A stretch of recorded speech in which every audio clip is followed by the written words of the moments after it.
Muy buenos días, amados oyentes. En esta hora quiero desearte las más ricas bendiciones y quiero decirte que este es un día glorioso. Este es el día que ha hecho el Señor y espero que pases un día lleno de esa gloriosa, bella y maravillosa presencia del Dios poderoso.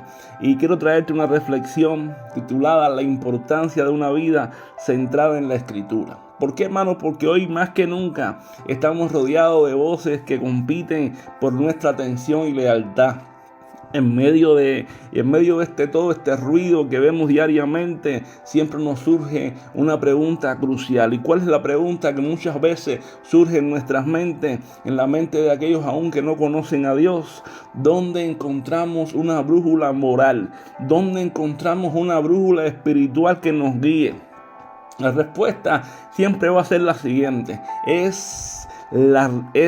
Se encuentra en la palabra de Dios. La respuesta se encuentra en la palabra de Dios. No hay otra respuesta. La respuesta está en la Biblia. La respuesta está en la Escritura. Por eso es de suma importancia una vida centrada en ella, porque en ella podemos ver sus enseñanzas. En ella podemos vivir una vida diaria que glorifique a Dios. En ella podemos vivir de acuerdo a su voluntad, porque la Biblia es la palabra revelada de Dios, es la voluntad revelada de Dios, porque ella es nuestra guía, ella es nuestro fundamento. Aún en ese mundo donde la verdad parece relativa, donde todo parece cambiante diariamente, la palabra de Dios permanece como un ancla sólida, porque ella, hermano, es el ancla de nuestra fe. Ella es el fundamento de nuestra fe. Segunda de Timoteo capítulo 3 verso 16 nos enseña que toda la Escritura es inspirada por Dios y útil para enseñar, para reprender, para corregir, para instruir en justicia, a fin de que el hombre de Dios sea totalmente preparado para toda buena obra. Por eso es que la Biblia es nuestra autoridad final, es nuestra regla infalible de fe y conducta. ¿Entiende? Por eso es que ella, hermano, es nuestra regla. ¿Para qué? Para asuntos de fe y práctica. Porque ella, hermano, en ella encontramos la revelación del carácter de Dios. Porque a través de sus páginas, tú y yo podemos ver cómo Dios se revela y cómo su naturaleza se da a conocer, cómo se manifiesta su carácter, tanto del Antiguo Testamento hasta el Nuevo Testamento. Vemos el amor incondicional de Dios por su pueblo, vemos su justicia impecable, vemos su fidelidad constantemente. En Juan capítulo 1, verso 1, aprendemos que en el principio era el Verbo, y el Verbo era con Dios, y el Verbo era Dios. Es decir, Jesucristo mismo es la encarnación de la palabra de Dios. Qué bueno, hermano, que Cristo se encarnó un día y vino a morir por nosotros, por nuestros pecados. El Logos de Dios, la palabra de Dios, se hizo hombre y habitó entre nosotros. Y vimos su gloria como la del unigénito Hijo del Padre. Y hoy podemos vivir en Cristo, en la palabra revelada, y podemos disfrutar de la palabra escrita. ¿Por qué? Porque ella tiene dirección divina en nuestras decisiones. Ahora la pregunta aquí es: ¿quién no ha enfrentado decisiones difíciles en la vida? ¿Quién no ha enfrentado circunstancias en la vida donde ha tenido que preguntarse qué tengo que hacer ahora? Pues mira, la Escritura nos ofrece una brújula segura, un camino seguro para navegar por las aguas inciertas de la vida. ¿Sabe qué? Proverbios capítulo 3, versos 5 y 6 nos insta a confiar en el Señor con todo nuestro corazón y no a depender de nuestro propio entendimiento. ¿Por qué? Porque cuando buscamos la dirección de Dios a través de la oración y el estudio de la palabra, Él va a enderezar tu camino, mi camino y el camino de aquellos que confiamos en su palabra, de aquellos que buscamos en su palabra, de aquellos que deseamos poner en práctica lo que dice su Escritura.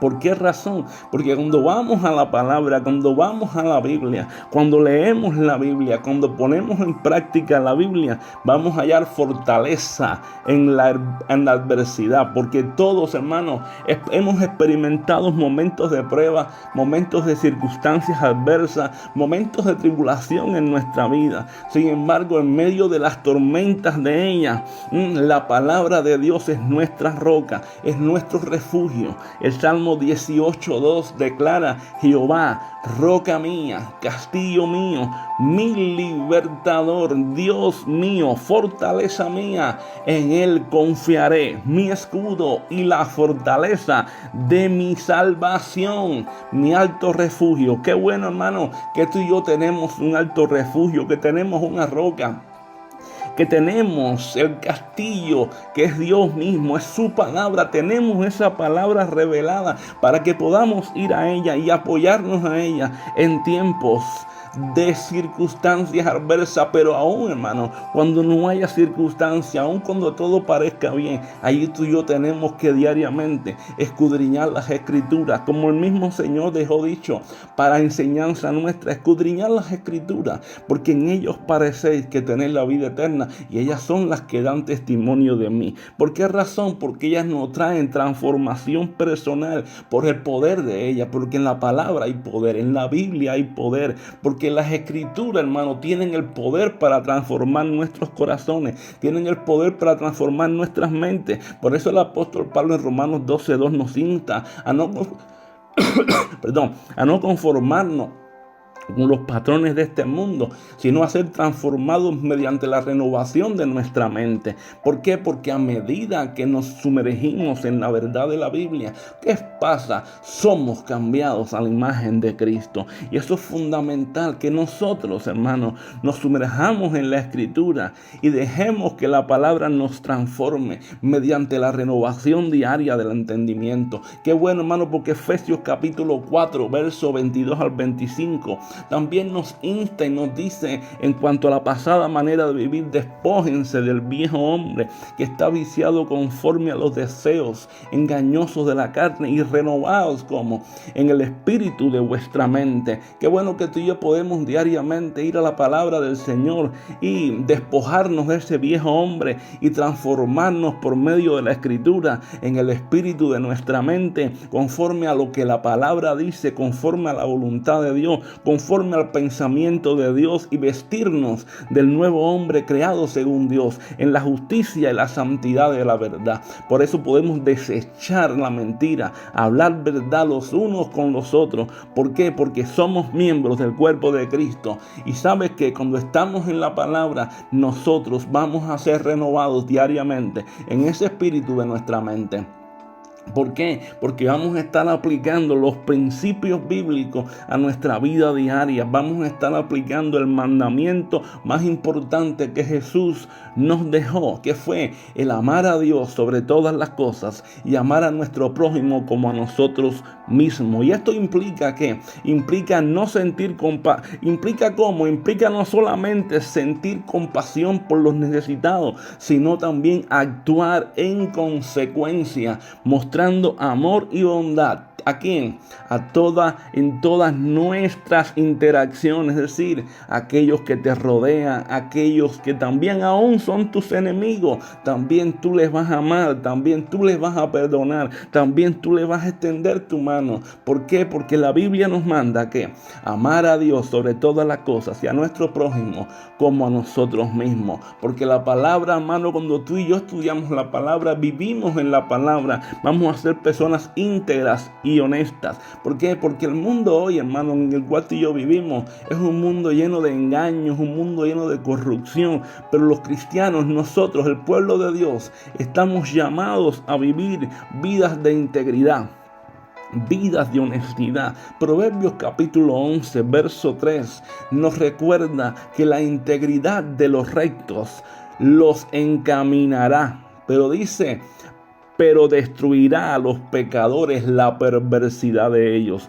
Oye, hermano, qué bueno que nuestra conducta, hermano, refleje la verdad y la rectitud de Dios. Qué bueno que tú y yo podamos reflejar la verdad de Dios y su rectitud. Que tú y yo podamos ser ejemplo de la verdad de la palabra. Que tú y yo podamos ser ejemplo del carácter de Cristo. Que tú y yo podamos ser ejemplo de lo que verdaderamente diariamente leemos, estudiamos de la Biblia. Porque no solamente es que la la leamos, sino que también la pongamos en práctica. ¿Por qué? Porque la Biblia nos habla de perdón, nos habla de reconciliación, porque el perdón es una piedra angular del cristianismo. Jesús nos enseñó, hermano, a perdonar aún aquellos que nos han ofendido. ¿Por qué? Porque así como Dios nos perdona a nosotros, también nosotros debemos perdonar a aquellos que nos ofenden. Eso fue un gran mandamiento que la palabra nos deja. Jesús mismo lo dejó en la escritura en Mateo capítulo 6, versos 14 y 15. También el perdón. ¿Por qué razón? Porque el perdón no solo libera al ofensor, sino que también libera al ofendido de la carga del resentimiento. Tú y yo, hermano, tenemos una gran bendición. Podemos perdonar a aquellos que nos ofenden. Aquellos que nos ofenden. Qué bueno, hermano, en un mundo donde hoy el odio impera, en un mundo donde el rencor impera, donde las raíces de amargura toman un control total, tú y yo podemos decir: te perdono. ¿Sabes por qué? Porque ejemplo tenemos en Cristo, que estando en la cruz del Calvario, allí pudo perdonar a sus ofensores, aquellos que lo entregaron, aquellos que lo crucificaron, cuando pudo decir: Padre, perdónalos porque no saben lo que hacen. En fin, hermano, ¿qué puedo decir? Que la palabra de Dios es nuestra guía, es nuestra esperanza. ¿Por qué razón? Porque si tenemos una vida centrada en la Escritura, es esencial para nosotros. ¿Por qué? Porque nos da crecimiento espiritual, nos da madurez, porque la Biblia no solo nos ofrece sabiduría y dirección divina, sino que también nos revela el corazón de Dios y su plan redentor. ¿Para quién? Para el hombre. Por eso cada día nosotros tenemos que comprometernos a estudiarla, tenemos que comprometernos a aplicar cada una de sus enseñanzas, tenemos que ir a ella y tenemos que llevar nuestras vidas conforme a lo que hay en ella. ¿Sabe qué? Que nuestras vidas sean, hermano, diariamente una vida que viva conforme al modelo bíblico, una vida que glorifique a Dios en todo lo que hacemos y que podamos experimentar esa paz y esa bendición que viene por medio de aquel estudio de la palabra. Que Dios nos continúe bendiciendo, porque bendecidos estamos en Cristo.